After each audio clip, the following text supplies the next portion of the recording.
Аллаһның мәрхәмәте һәм коткаруы килсен сезгә, кадерле дуслар. Хатын ирен гаепләп: "Син мине яратмыйсың, миңа бер кайчанда игътибар күрсәткәнең булмады", ди. Ир хатынына: "Син һәр вакыт мин әйткәнгә каршы киләсең, гел үзеңнекен генә өскә чыгарырга тырышасың".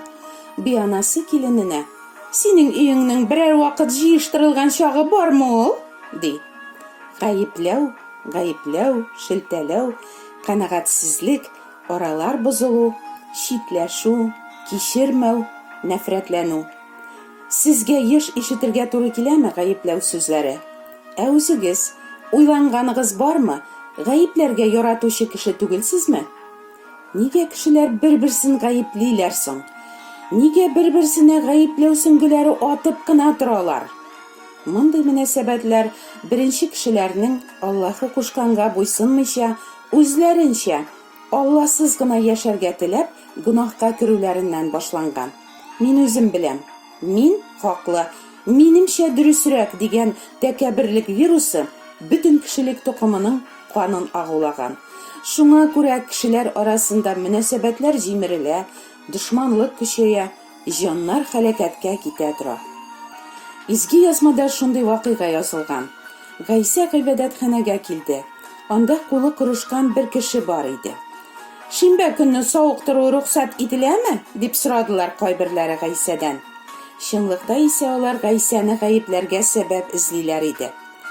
Арагыздагы берәүнең бердән-бер сарыгы булып, ул сарык шимбә көнне чокырга егылып төшсә, аны чыгармас иде микән, диде Гайсә. Кеше исә сарыктан күпкә кадерлерәк бит. Шулай булгач, шимбә көнне яхшылык эшләү рөхсәт ителә. Шуннан соң ул теге кешегә: "Кулыңны сус", диде. Ул кулын сузды һәм кулы савыкты. Икенчесе кебек үк исән булды. Фарисейлар исә гыйбадәтханәдән китеп, Гайсәне ничек һәлак итү хакында бергәләшеп киңәш кордылар. Изге язма безгә җирдә Гайсәнең ширлеләрне савыктыруы, сукырларны күзле итүе, махаулыларны тазартуы, паралич сукканнарны аякка бастыруы, хәтта үлгән кешеләрне дә терелтүе турында сөйли. Гайсә кешеләргә Аллаһы һәм аның хаклыгы, кешеләрне гөнаһларыннан коткарырга теләве, үзенең күктән ни өчен җибәрелгәнлеге, күкләр патшалыгына нинди юл белән кирип булачагы турында өйрәтә. Ә фарисейлар, баш руханилар, Гайсәне ничек һәлак итү хакында бергәләшеп киңәш коралар. Кешеләргә хезмәт итеп, аларны гөнаһларыннан коткару өчен үзенең җанын да бирергә дип килгән бу гөнаһсыз затны нигә соң дин әһелләре үтерергә телиләр? Нигә Гайсәне үтертү өчен гаепләргә сәбәп эзләп, аны күзәтәләр, аңа каршы ялган шаһидлекләр эзлиләр? Чөнки алар: "Бар халык аны тыңлый хәзер. Без дәрәҗәле урыннарыбызны, ихтирам-хөрмәтне һәм табышыбызны бу Гайсә аркасында югалтабыз бит", дип куркуга төшәләр. Аннан һәм аның өйрәтүләреннән гаеп эзлиләр, ләкин таба алмыйлар.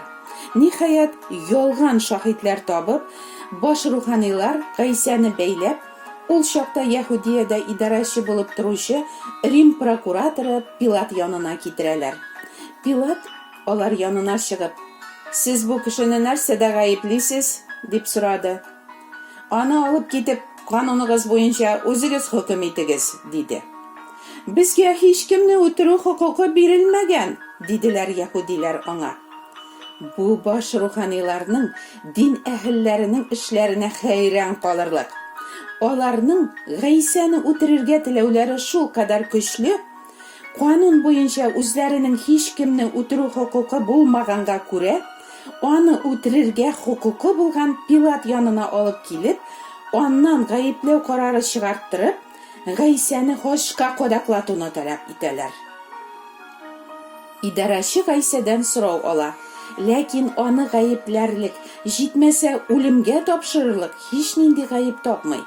Баш руханиларга һәм халык төркеменә: "Мин бу кешене гаепләрлек бер сәбәп тә күрмим", диде. Бу турыда Пилат Гайсәне гаепләүчеләргә кат-кат чыгып әйтә. Ләкин баш руханилар һәм канун белгечләре исә тырышып аны гаепли бирделәр. Кашка кадакла, кадакла аны, дип кычкырдылар. Канун буенча ул үләргә тиеш, чөнки ул үзен Аллаһы угылы дип атый. Яһудиләрнең башлыклары Гайсәдән көнләшкәнгә аны тотып бирүләрен Пилат белә иде. Ул Гайсәне азат итәргә теләсә дә, баш руханилар һәм канун белгечләре аны хашка кадаклатуны таләп итәләр. Шулай алар гаепсезне гаепләп һәм аны үтертеп, үз дигәннәренә ирешәләр. Ләкин Аллаһының изге ихтыяры буенча Гайсә шулай корбан булырга тиеш була да. Һәм шулай ук Аллаһының изге ихтыяры буенча 3 көннән соң Гайсә үледән терелеп тора. Гайсәнең үледән терелгәнен белгәч, халык тагын безне ташлап, яңадан Гайсә артыннан ияреп китмәсен дип, баш руханилар кабер сакчыларына күп итеп ришвәт биреп аларга. Без йоклаганда килеп Гайсәнең шәкертләре аның гәүдәсен урлап киткәннәр дип әйтергә кушып, халык арасына ялган тараталар. Шулай, хәзерге көндә дә хакыйкатьне нәфрәт итүчеләр Аллаһының улы юк, Гайсә үлми генә күккә ашкан. Без Гайсә аркасында түгел, савапларыбыз белән оҗмахта урын алабыз Алла боерса дип, һаман үзләренең ялганнарында нык торалар. Гаепләүченең ул хәтта үзе моны аңлап бетермәсә дә, һәр вакыт үз максаты бар. Беркем дә башка берәүне юкка гына гаепләми. Гаепләүче гаепләнүче кешене батырырга, урынына утыртырга, юкка чыгарырга яки аннан котылырга тели. Чөнки ул аны яратмый. Я ул аны ачыктан-ачык күрәлми, я ул аны күңеленнән яратып бетерми. Шуңа күрә ул оннан яки аның гадәтләреннән, үзен-үзе тотышыннан яки аның эшләреннән гаеп табарга сәбәп эзли. Эзләсәң, безнең һәрберебездән гаеп табарга була бит. Чөнки барыбыз да гөнаһлы җир кешеләре генә. Баш руханилар хәтта гаепсездән дә гаеп таба алганнар әле әнә. Үзебезнең йөрәгебезгә карыйк.